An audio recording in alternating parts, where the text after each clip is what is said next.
Já estamos ao vivo para mais uma live, hoje com o tema Princípios do Direito Administrativo, um tema muito importante para você que é estudante, para você que é um cidadão, e o momento, em que nós estamos vivendo, momento em que precisamos conhecer como funciona, principalmente o funcionário público nesse caso, ou para você que quer ingressar no funcionalismo público e para você, cidadão. É importante que você conheça como funciona, toda a parte administrativa pública. Afinal de contas, os nossos impostos vão para essas pessoas administrarem. Boa noite, mestre Samuel Merbach, mais uma vez, muito bem-vindo. Vamos para mais uma live. Olá, professor Nildo Moraes, boa noite a você, a todos os amigos que estão nos assistindo e que vão nos assistir a posteriori, né? O tema é um tema importante, é um tema que trata de direito público, que trata do direito administrativo e também do direito constitucional, e também cai em exame de ordem todo concurso público que o sujeito for prestar, vai cair questões de direito administrativo, principalmente a parte principiológica, né? Uhum. Ou seja, é um tema que requer a atenção e é um tema também que é bastante atual e importante. Então, vamos ver hoje o que é princípio, o conceito, né? E quais são os principais princípios do direito administrativo. Ou Perfeito. seja, é a base, né? O princípio é a base de tudo, né? Sim. É a base.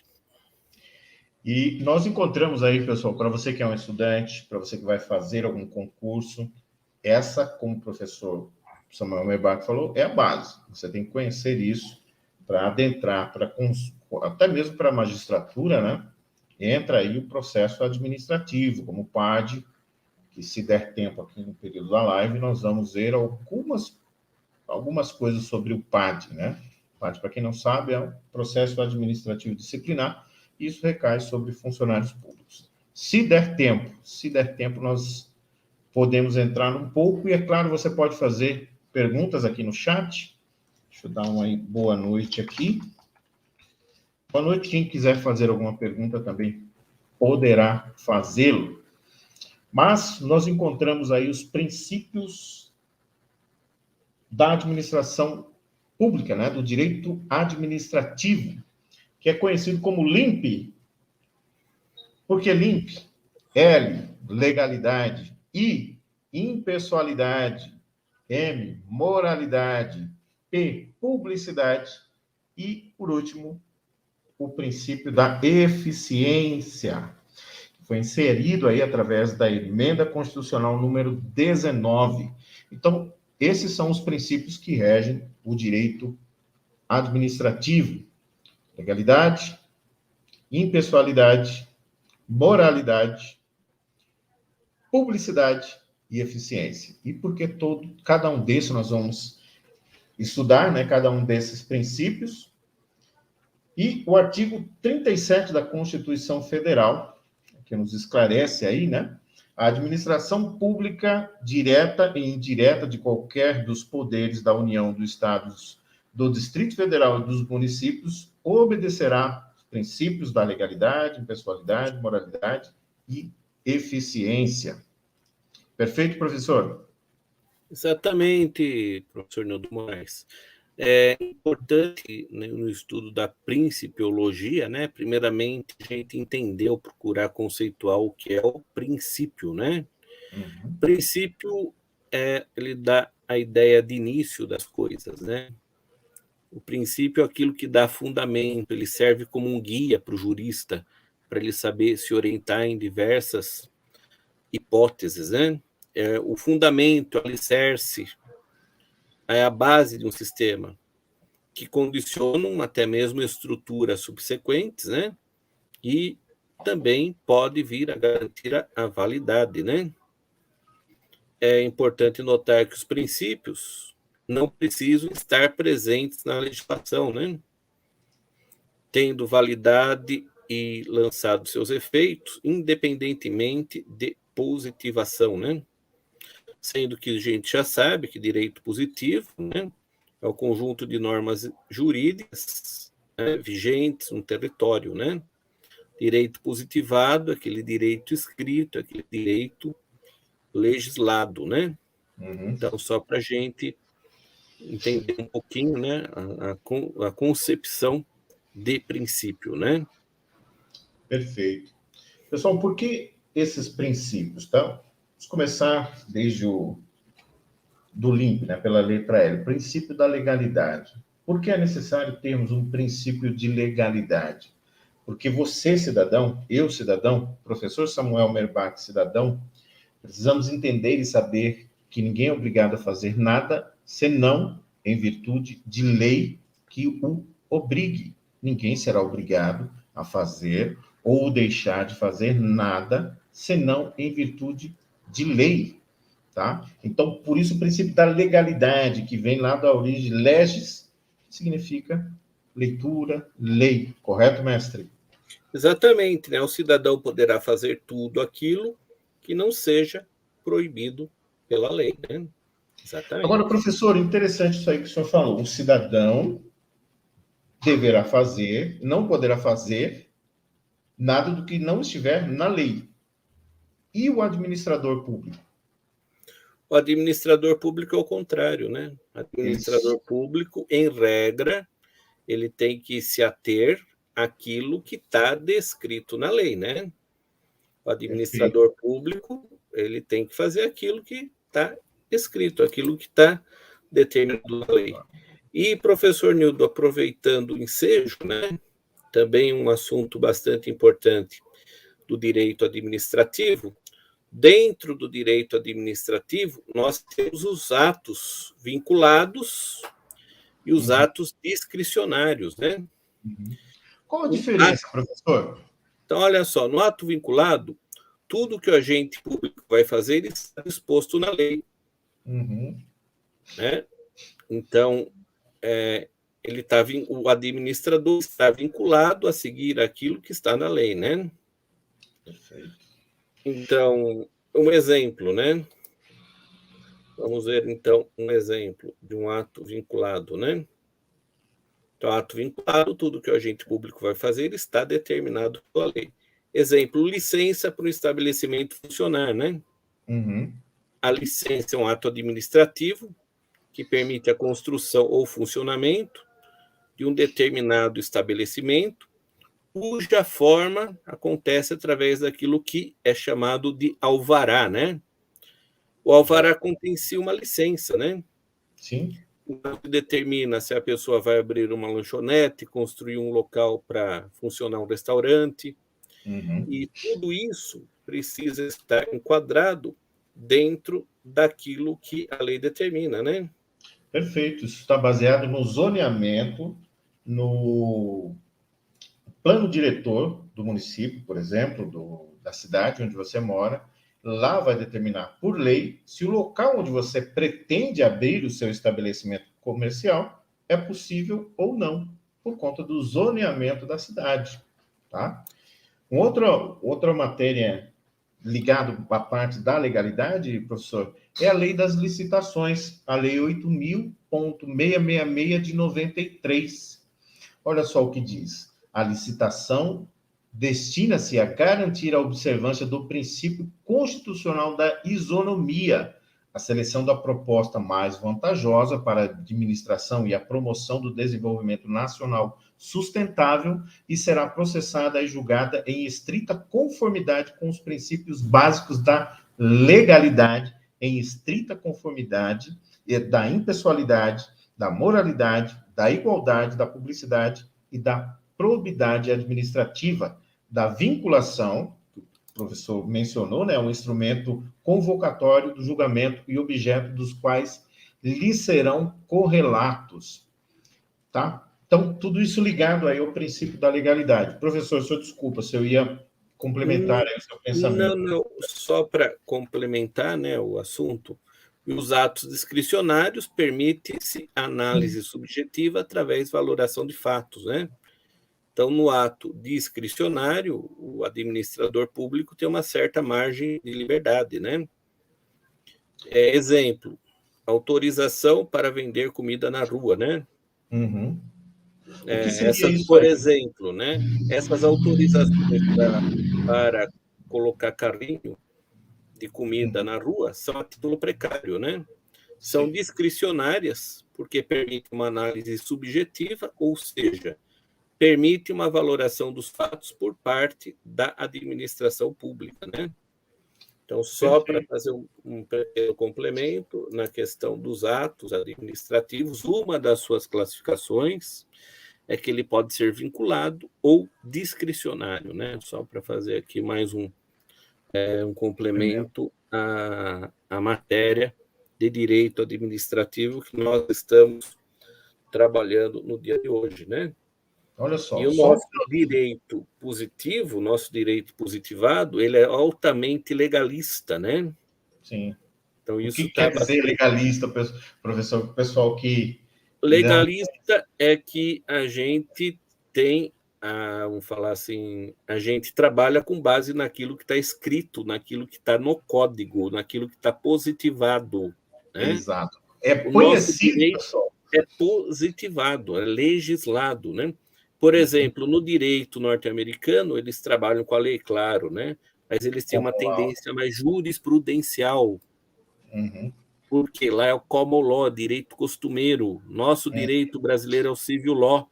Nosso direito vem do direito romano, do direito escrito, do direito de origem latina, né? Perfeito. Pessoal, como é conhecido o legalista, para vocês entenderem? É aquele Caxias. Sabe aquela pessoa Caxias, que se é 15 minutos, ele vai fazer os 15 minutos? Esse é o legalista. Ele segue estritamente, restritamente, o que está na lei, tá? Então, só no que nós vimos até agora, se, por exemplo, uma pergunta em um concurso, em uma prova, né? Determinado município obedecendo, olha só, obedecendo o princípio da legalidade, baseado em uma consulta, uma convocação para uma licitação, utilizou-se do poder discricionário para efetuar a compra através do ganhador da licitação. Responda, esse ato foi correto? Poderia ser uma pergunta assim: o agente agiu de forma correta dentro da legislação? E aí, agiu ou não? O que você acha? Uns minutinhos aí para Eu, você me responde, né? assim, né? Agora é com você, professor. Vocês perceberam que eu misturei? A convocação está correta, a licitação, pelo princípio da legalidade, está correta, mas o que nós vimos? O que o professor falou? O agente público, ele age restritamente ao que está. Ele só pode fazer o que está na lei. O poder discricionário, ele, em alguns casos, ele varia de 10% de toda a capacidade. Um exemplo claro para vocês entenderem.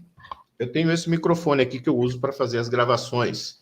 Eu precisaria, dentro de um município, por exemplo, fazer uma compra de um microfone, mas eu estou comprando, alterando, então, o patrimônio público. Eu preciso fazer uma licitação para comprar isso aqui? Se fosse uma compra grande, sim, mas dado o poder discricionário, se não for afetar o erário público, aí eu posso usar do meu poder discricionário para comprar um microfone que deve custar R$40. Tá? É algo nesse sentido, porque, ao inverso disso, ela é obrigada a fazer tudo pelo princípio da legalidade, que é o que garante ao cidadão aí, então, que ele não poderá fazer nada senão em virtude da lei, que o obrigue. A lei positivada, e não a common law, que é utilizada nos Estados Unidos. Professor, E, professor Nildo, agora fazer a pergunta para você, visto que você é um especialista em direito tributário e contabilidade, né? Dois assuntos aí. Professor, você falaria para a gente sobre o princípio da legalidade no direito tributário? Princípio da legalidade no direito tributário. Veja bem, nós entraríamos aí em execução fiscal, lançamento de crédito. É uma pergunta muito ampla e genérica. para responder, mas existe o princípio de que do lançamento, o lançamento do crédito, ele tem que ser logo após o conhecimento desse crédito por parte do município. Vamos supor, você emitiu a nota, você prestador de serviço emitiu uma nota, isso é legal, você emitiu a nota. A partir do momento que você emitiu a nota lá no site da prefeitura, então você dá à prefeitura o direito ao crédito. Isso é legal, porque é assim que está escrito. O administrador, ele só pode fazer aquilo que está na lei. Depois de quanto tempo isso entra em mora para que ele possa executá-lo? A partir do momento que você emitiu a nota, que foi reconhecido o crédito, que foi lançado o crédito, ele começa a entrar em mora após o vencimento. Tá? Então, princípio da legalidade dentro do direito tributário. Da mesma forma como no direito administrativo, só é possível se fazer aquilo que está dentro da lei. Quer fazer algum complemento, mestre? O tributo, ele só pode ser criado, né, mediante lei, também é uma coisa importante, né? Sim, o tributo só pode ser criado. Pode cobrar tributo se o fato gerador, se a hipótese de incidência não está determinada numa determinada lei, né? Então, é outro aspecto importante, né, da legalidade tributária. Então, só para a gente ter uma ideia, né, a pessoa não pode ser punida criminalmente se o crime não está tipificado, né? Olha só como esse princípio de legalidade ele é tão amplo, né? Quer ver um outro exemplo, mestre? Você explicou muito bem, né, na parte tributária. A gente está vendo também na parte penal, né? E é porque se interligam, né? Se interligam, né? É a interdisciplinariedade do direito público, né? Vocês querem ver um exemplo muito claro de como o professor, do que o professor Samuel está fazendo? Pessoal, assim, ó. Qual o fato do gerador do tributo? Depende do tributo. Por que eu digo isso? Olha só que interessante. O fato gerador do tributo do serviço do ISS para a prefeitura é a emissão da nota. É a receita. Ele emitiu a nota. Se ele não recebeu do cliente, ele é obrigado a pagar o ISS? Sim ou não? Sim. O fato gerador já foi feito, ele já emitiu a nota. Infelizmente, se o prestador de serviço não recebeu, ele tem o débito do mesmo jeito, tá bom? Esse é o fato gerador do tributo, do ISS, da PIS, da COFINS, do Simples Nacional. Mas, em relação ao ICMS, que é o imposto estadual, o que é ICMS? É Imposto sobre Circulação de Mercadoria. Qual o fato gerador do tributo aqui? É a circulação da mercadoria, a transação. Uma mercadoria saiu daqui, imposto sobre circulação de mercadoria. Então, depende. A origem do tributo, ela varia de acordo com o momento em que você ou emite a nota ou circula a mercadoria. Perfeito para nós? Muito bem, excelente complemento, professor Nilton. Aí a gente viu, né, a legalidade além do direito administrativo, né? Excelente, né? Agora, professor, o que seria impessoalidade? Todos, né, devem ser tratados da mesma maneira, né? Independente de quaisquer circunstâncias, né? Não é porque o sujeito é meu amigo ou é meu parente, etc., que ele tem que ter algum privilégio, não, né? A impessoalidade, que todos os cidadãos, todas as pessoas, independente de quaisquer outras circunstâncias, né, recebam o mesmo tratamento por parte do administrador público, né? Então, é impessoal, né? Ou seja, a imparcialidade, né? Ou seja, isso também complementa o princípio da igualdade, né? Todos são iguais perante a lei, né? Então, o princípio da impessoalidade, ele pode ser representado aí também pela necessidade da administração tratar a todos perante a lei de maneira equânime, isonômica para todos os administradores, todos são iguais perante a lei, pessoal. Pode ser que você escreva até aqui ou agora assistindo, ou posteriormente, você pode fazer isso da mesma. Ah, mas isso não acontece na realidade. Pode ser que não aconteça em muitos casos. Pode ser. Mas é o que Mas está em muitos escrito. casos também acontece, né? A gente não pode Sim, generalizar, né? sim, sim. Então, assim, é o que está escrito. Nós estamos tratando aqui o que está escrito. Você não vai responder lá na sua prova que caia na OAB ou em um concurso público. Você não pode escrever lá, depende, eu já vi casos em que isso não acontece. Não faça isso, não, que você vai ter. Se Vai for, ter nada, né? se for uma prova, por exemplo, que uma errada elimine uma certa, filho, você tá no sal, não faz isso, não. Vai pelo que está escrito na lei, tá? Mestre Samuel, E a o que nós podemos moralidade. ter se ressalvas em relação a isso, professor? Existe alguma ressalva? A impessoalidade, ela é a igualdade, né? Não Uhum. pode quebrar a imparcialidade, né? Em relação à igualitariedade, tratamento igualitário. Então, olha só, se a gente for trabalhar na base filosófica, em Aristóteles, né? Uhum. Ele falava para a gente o seguinte: a igualdade consiste em tratar os iguais de maneira igual e os desiguais de maneira desigual, na Uhum. exata medida de sua desigualdade, né? Perfeito. Agora eu vou Tá? fazer uma pergunta para vocês entenderem. Professor Samuel, qual a sua altura? É em torno de 1,70, né? 1,70. Eu tenho de altura 1,85 m. Aí vocês imaginam que eu e o professor Samuel vamos assistir a um jogo de futebol de várzea, mas não tem mais lugar dentro do ginásio. O que a gente faz? A gente vai assistir através do muro. E se eu pegar uma banqueta, um banco de 1 m para assistir e der esse mesmo banco de 1 m para o professor Samuel, quem tem mais vantagem? Não foi dada a mesma coisa para mim e para ele, um banco de 1 m, mas resolveu o caso dele? Eu só estou usando em relação à altura, e o professor vai entender isso, para mostrar para vocês. Tratar os desiguais na medida da sua desigualdade. Não é justo que ele receba um banco de 1 m e eu de 1 m. Para ele, teria que ser de 1,5 m, porque aí nós estaríamos na mesma altura para assistir o jogo. É isso. Exatamente, professor Nildo Moraes, né? E também a moralidade, né? Aquela Sim. discussão, nem tudo que é legal é moral, Uhum. nem tudo que é moral é legal, né? No caso da administração pública, a gente deve buscar a coisa legal e também moral, né? Uhum. Ou seja, o administrador, assim como todas as pessoas, não só o administrador, tem que agir de maneira ética, né? Esse é um ponto que gera muita Sobretudo, polêmica. sim, sim, mas sobretudo quando se Ah, não, trata sim, da república, da coisa sim, da pública, né? coisa pública. E é porque o que eu quis dizer com isso, mestre, é porque hoje nós vemos lá, em alguns casos, no Congresso Nacional de forma geral, eu não estou falando nem nome, mas estou falando da situação.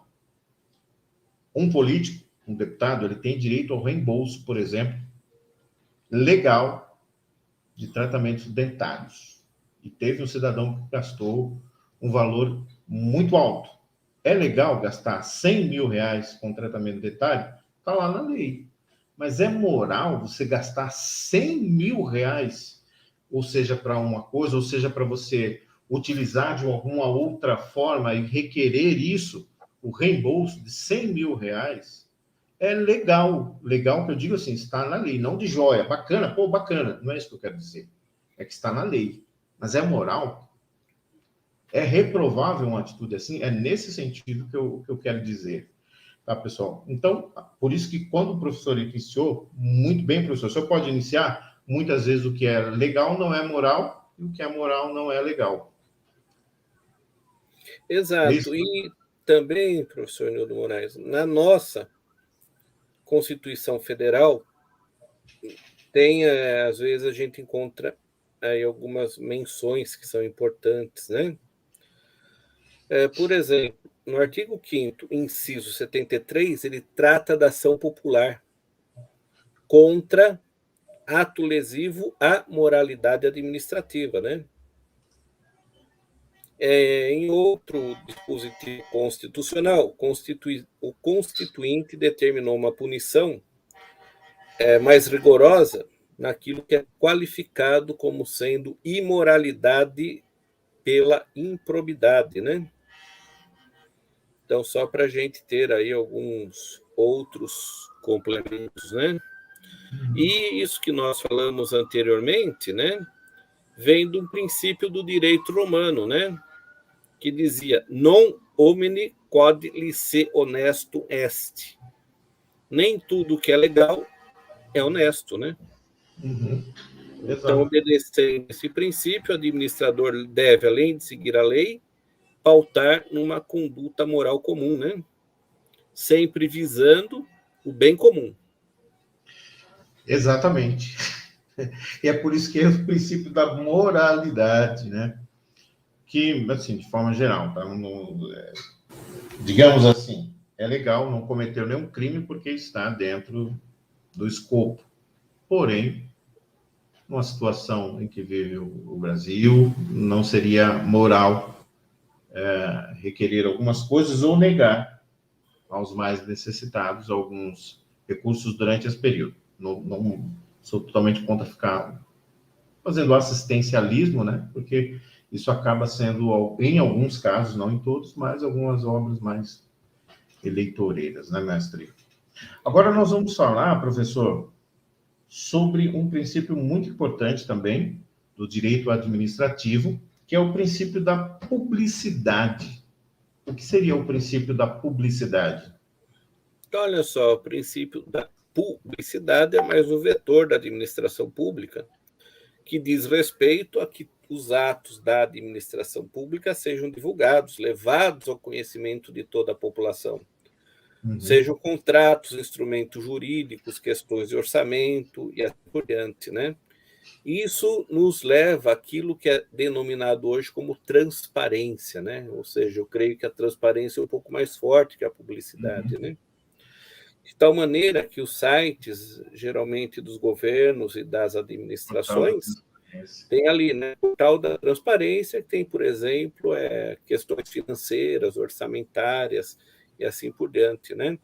E através dessa transparência, a gente dá a possibilidade de qualquer pessoa questionar, controlar a atividade da administração pública, né? Porque a administração tem que prestar contas e representar também o interesse público, né? Exato. Por isso, não se justifica, salvo exceções previstas em lei, a questão do sigilo, né? Exato. Claro que em determinados casos o princípio pode ser relativado, como, por exemplo, questão de segurança pública, de segurança nacional, questão de soberania. Então, aí é uma outra questão. A regra é a transparência, né? Perfeito. Mais do que Sigilo, permitir isso. Pois não, mestre. sigilo é a exceção. Então, por Exato. exemplo, questões de segurança nacional, de soberania, etc., é importante se manter o sigilo, né? Maravilha. Pessoal, mais do que, como o professor mencionou aí, permitir, né, o acesso aos atos públicos, a transparência, ela funciona como uma mão dupla, tá? Por um lado, todos podem fiscalizar os atos administrativos. Esse fato evita, ou pelo menos tenta evitar, a prática dos atos de improbidade, por ter obrigação o administrador de dar publicidade aos seus atos. Não tem aquele sigilo, a não ser em alguns casos. Porém, como o professor colocou, existe a exceção que você pode solicitar esses atos sigilosos, tá? Por outro lado, o respeito à impessoalidade, lembra do princípio da impessoalidade? Todos devem ser tratados de igual perante a lei, né? Ocorre porque todos podem obter cópias e acesso, e não apenas aqueles que são considerados os amigos do rei, né? Então, um exemplo dessa publicidade que envolve os atos do poder público são as arbitragens envolvendo a União ou as entidades da administração federal, concessionárias, subconcessionárias, permissionários, arrendatários, autorizatários, a palavra é essa mesmo, tá? autorizatários ou operadores portuários. Tá? Isso está no decreto 10.025 de 2019. No artigo 3º, ele diz o seguinte, essa parte eu vou ler aqui. As informações sobre o processo de arbitragem serão públicas, ressalvadas aquelas necessárias à preservação de segredo industrial ou comercial e aquelas consideradas sigilosas pela legislação brasileira. Tá bom? Então, seria isso, pessoal. Então, um exemplo concreto também é a previsão do princípio da publicidade na Lei Geral das Licitações Públicas, que determina que as sessões de abertura dos envelopes serão públicas. Quando existe uma licitação, quando você sabe dessa licitação, você é munícipe, existe uma sessão para a abertura dos envelopes e ela deve ser pública. Se tiver faltando qualquer documento naquele envelope, você como munícipe, ou até mesmo quem está chefiando esse momento, pode declarar aquele participante inapto para a licitação. Tá bom? Mestre, por favor. Professor Nildo, uma coisa importante também são os remédios constitucionais, né? Sim. E nesse tema que a gente está falando, tem um remédio que é bastante importante, que é o habeas data, né? Sim. Que vem previsto no artigo 5º da Constituição, inciso 72, que diz o seguinte: conceder-se a habeas data para assegurar o conhecimento de informações relativas à pessoa do impetrante, constante de registros ou banco de dados de entidades governamentais ou de caráter público, bem como para retificação de dados, quando se prefira fazê-lo por processo sigiloso, judicial ou administrativo, né? Então, perfeito. Olha só a pergunta que pode surgir com isso que o professor Samuel Merbach falou. O que é o habeas data? O habeas data é um remédio constitucional que você pode solicitar, por exemplo, que você veja alguma documentação para confirmar se os dados a seu respeito constantes naquele local, naquele órgão, estão corretos. Porque pode ser que o seu nome esteja errado, o nome da sua mãe esteja errado, e você pode impetrar um habeas data, para você saber e até mesmo solicitar a correção. Agora vai vendo a pergunta. Nildo Moraes, professor, mais conhecido como professor Nildo Moraes, decide ir até o município X solicitar, através de habeas data, após já ter tentativas negadas por vias normais, de obter cópias de atos sigilosos. Está correto? O remédio constitucional para isso está correto? E se não estiver, por que não está correto? Eu vou dar a resposta para vocês. Por quê? Porque o documento sigiloso não diz respeito à minha pessoa. Tá? Então, não seria essa a ação a ser impetrada. Tá bom? Então, a habeas data é para algo seu, uma informação sua, não para documentos sigilosos. Tá? E aí, se não for um documento sigiloso, já tem o portal da transparência, que é obrigado os administradores a mostrarem através do portal da transparência. Professor Samuel, se quiser complementar. Também os diários oficiais, né, que são bastante importantes, sejam eles virtuais ou impressos, né? Nós temos o Diário Oficial da União, o Diário Oficial do Estado, e as imprensas oficiais dos municípios, né? Onde os atos e contratos administrativos, em regra, são publicados, né? Ou seja, é mais um instrumento importante para o fortalecimento da transparência pública, né? E com a publicação, né, presume-se o conhecimento dos interessados em relação aos atos praticados, né? Inclusive, se tem início, às vezes, de prazos para interpor recursos e também prazos, se for o caso, né, de prescrição e decadência, né? Perfeito. Então, aí, quando a pessoa tem um processo, algum contrato, alguma coisa, né, é importante se observar a publicação desses atos ou desses contratos nos órgãos de publicação das administrações públicas. Perfeito. Então, nós já vimos aqui até agora, pessoal. E, aliás, aproveito esse momento para pedir para você que ainda não é inscrito nesse canal, que se inscreva, que curta, que compartilhe essa live para alguém que está estudando para concurso. Nós não fizemos aqui nenhuma resolução de questões, nós apenas, através do nosso bate-papo, criei aqui algumas possíveis perguntas, mas é para vocês entenderem, para nós entendermos também, né? Como funcionam os princípios da administração pública, tá? Então, nós já vimos o princípio da legalidade, o princípio da impessoalidade, o princípio da moralidade, e agora vimos o princípio da publicidade. Faltou o último, que é o princípio da eficiência, que foi alterado pela emenda constitucional número 19. O que seria o princípio da eficiência, mestre? Olha só, a eficiência ela pode ser entendida num binômio, né?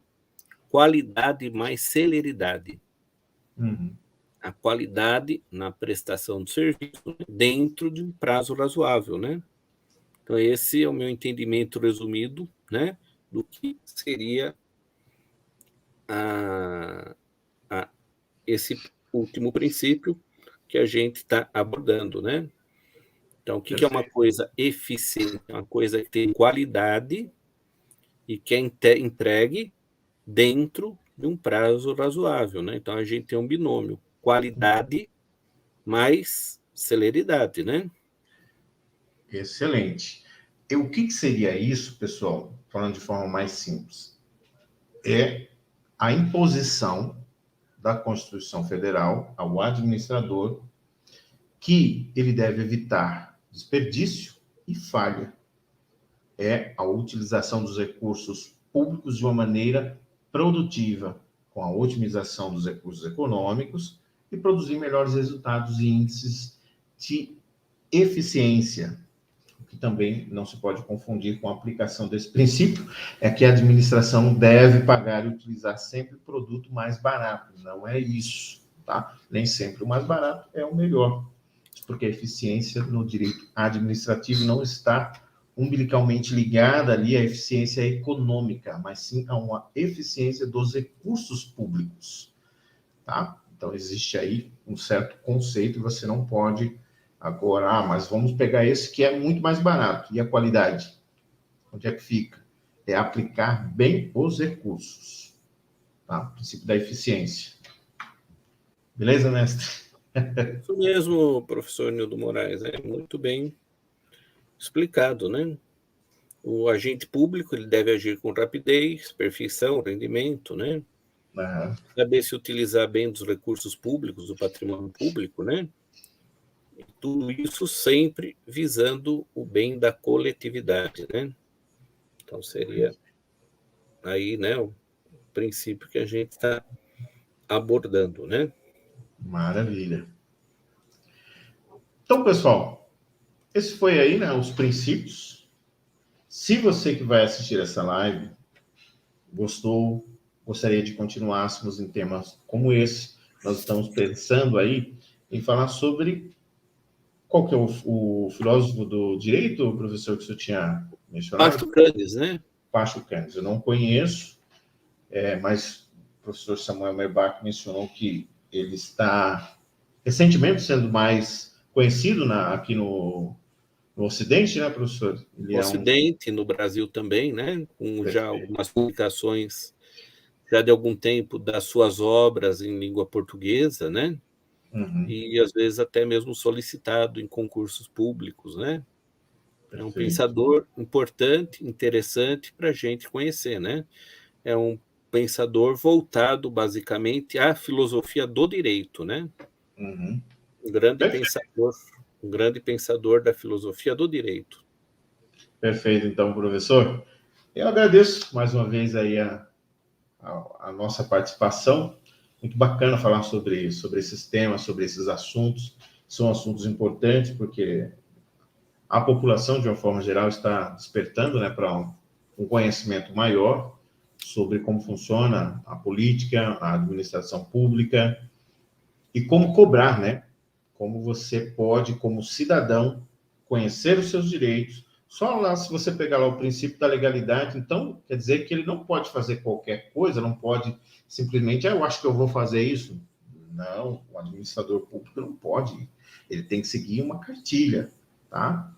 Então, conhecendo todos esses direitos, você sabe agora como possivelmente cobrar alguma coisa, você sabe que você pode ter acesso ao portal de transparência. Se não tiver algumas informações no portal de transparência que você, porventura, achar que tenha, você pode questionar isso. Escuta, essa informação não deveria estar no portal da transparência? Pode ser que tenha um gap, que é um espaço aí de tempo atraso entre a informação lançada e lançada internamente e publicizada. É um outro princípio que nós já estudamos aqui também, de forma resumida, mas vimos. Então, uma coisa está interligada à outra, tá bom? Professor, deixo com o senhor aí para finalizar aí a live de hoje. Então, são temas importantes, direito público. O direito público é bastante interconectado, né? Então, a gente vê, por exemplo, né, o direito constitucional interligado com o administrativo, interligado com o tributário, interligado com o penal e assim por diante, né? Com todos, né? E o Constitucional, ele vai conhecimento, o direito é uma coisa única, a gente só divide ele em áreas para transformar ele numa coisa mais didática, de fácil entendimento, né? Exato. Mas o direito é único, né? Daí a importância da gente ter pelo menos uma visão geral das principais áreas do direito. E aproveitar também, professor Nildo Moraes, para a gente convidar os nossos amigos para a próxima quarta-feira, às 21 horas, né? Para estarem aqui. O professor Samuel também, professor Samuel Merbach. Para assistirem a próxima live, né? Não esquecer de colocar o dedão aí, deixar um like para a gente, para ajudar a fortalecer o canal. E a gente pede também que divulgue, né, as lives, os vídeos nas redes sociais dos amigos, né? Porque isso ajuda os canais de educação a crescerem, né? A levar conteúdo para outras pessoas, o que é uma coisa bastante importante, né? Principalmente no Brasil dos dias atuais. Maravilha, mestre. Muito obrigado por mais uma live. Bom descanso, bom e merecido descanso, né? E a todos vocês aí, bom dia, boa tarde, boa noite. Que vocês tenham bastante sucesso aí, saúde e prosperidade. É o que nós desejamos aí a todos vocês. Boa noite, mestre. Até a próxima. Boa noite, professor Nildo. Boa noite a todos os amigos. Até a próxima.